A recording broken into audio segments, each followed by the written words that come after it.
Olá, louvado seja nosso Senhor Jesus Cristo, para sempre seja louvado.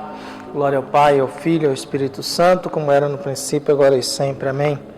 Queridos irmãos e irmãs, paroquianos da nossa paróquia, Nossa Senhora da Abadia, Lagoa da Confusão, Diocese de Cristalândia, graça e paz. Estamos reunidos aí no 13º domingo do tempo comum, dia 26 de junho. E o evangelho que nós temos é tirado de Lucas, capítulo 9, versículos de 51 a 62. O Senhor esteja convosco, Ele está no meio de nós. Proclamação do evangelho de Jesus Cristo segundo Lucas. Glória a vós, Senhor. Estava chegando o tempo de Jesus ser levado para o céu.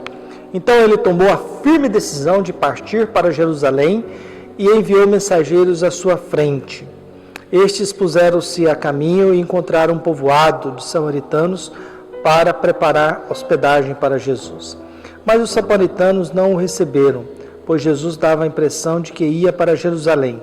Vendo isso, os discípulos, Tiago e João, disseram: Senhor, queres que mandemos descer fogo do céu para destruí-los? Jesus, porém, voltou-se e repreendeu-os, e partiram para outros povoados. Enquanto estavam caminhando, alguém na estrada disse a Jesus: Eu te seguirei para onde quer que fores. Jesus lhe respondeu: As raposas têm tocas e os pássaros têm ninhos, mas o Filho do Homem não tem onde repousar a cabeça. Jesus disse a outro: Segue-me. Este respondeu: Deixa-me primeiro ir enterrar meu pai. Jesus respondeu: Deixa que os mortos enterrem os seus mortos, mas tu vai anunciar o reino de Deus. Um outro ainda lhe disse: Eu te seguirei, Senhor, mas deixa primeiro despedir-me dos meus familiares. Jesus, porém, respondeu: Quem põe a mão no arado e olha para trás não está apto para o reino de Deus. Palavra da salvação. Glória a vós, Senhor. Sentados. Sentados. Caros irmãos e irmãs, unidos na fé, nós aqui celebramos esse dia, esse domingo, com esse evangelho de Lucas. Lucas dedica quase 10 capítulos a uma viagem de Jerusalém.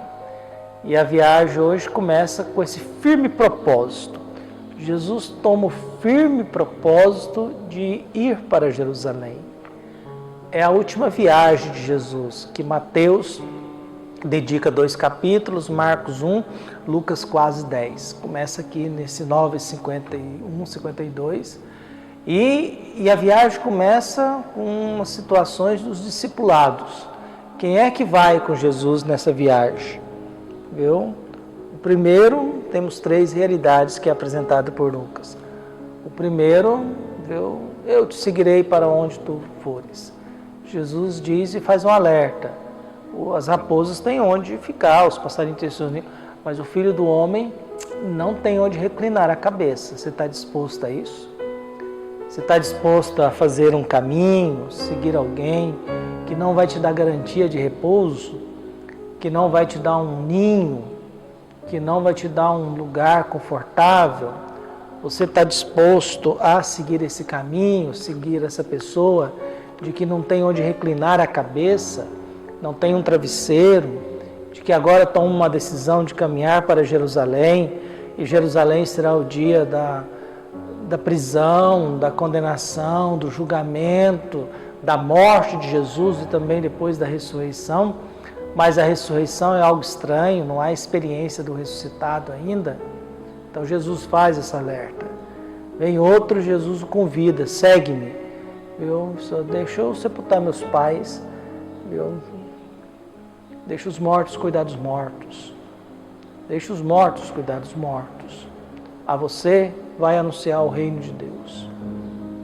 Esses pedidos de Jesus, o terceiro, ele se oferece, mas pede para despedir a família. Jesus diz: quem põe a mão no arado e olha para trás não está apto ao reino de Deus. O que Jesus está querendo dizer é a ruptura radical nesse segmento dessa viagem. E seguir Jesus nessa viagem não é uma tarefa muito fácil. Seguir Jesus nessa viagem vai pedir que a gente deixe os mortos cuidar dos mortos. E a gente tem a missão de anunciar o reino de Deus.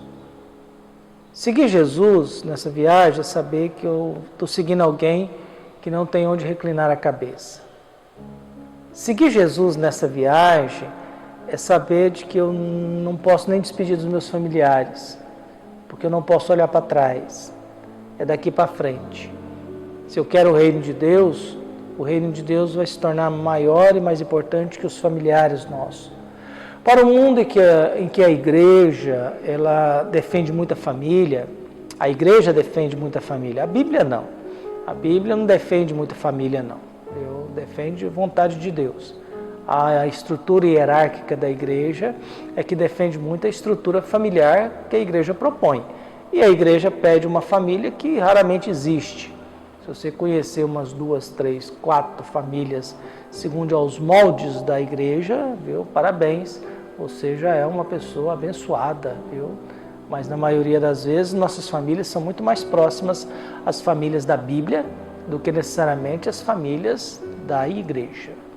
As nossas famílias são muito mais próximas das famílias bíblicas, com todas as suas confusões, dificuldades, problemas, ausências, conflitos, do que necessariamente esse modelo de família que a igreja nos propõe, que é muito parecida com propaganda de Doriana do café da manhã, viu?